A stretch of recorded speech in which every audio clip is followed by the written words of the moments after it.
Hello mga kakabs, ito nga pala yung ulam ko. Siyempre naisipan ko magluto nga pala ako ng chicken adobo at naglaga rin ako ng itlog. O siyempre kahit naman hindi yan kumpleto, lagyan na rin natin ng itlog yan.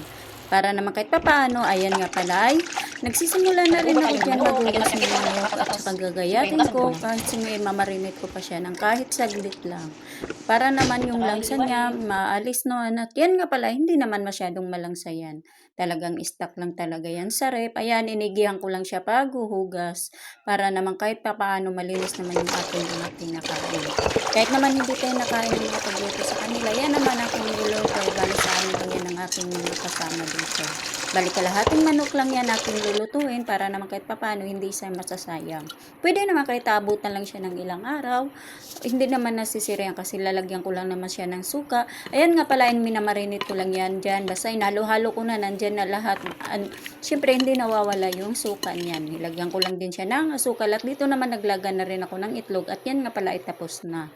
Yan nga pala ay dito naman akin na hinahanda yung aking mga pangrecados. Yan nga pala yung aking minamarinate na manok. Ayan, nagsalang na rin ako ng kawali. At saka nilagyan ko na rin siya ng mantika. At nung nainit na, siyempre lalagay na natin yung ating mga gisan yan, sibuyas at saka bawang. Yan lang yung aking ginagamit. Ayan nga pala, naglagay lang din ako ng patatas. Hindi naman karamihan, kunti-kunti lang. At yan, napakatapos ko pag-isa ng aking patatas, nilagay ko na rin yung manok para naman magsabay-sabay na sila pagkaluto kasi nga diba matigas yung patatas. Ayan nga pala yung counting sauce, nilagyan ko lang siya ng tubig, sayang naman itatapon natin. Para kahit papaano naman yung lasa niya ay masasama rin kasi nandoon yung paminta. Yun ang pinakamasarap.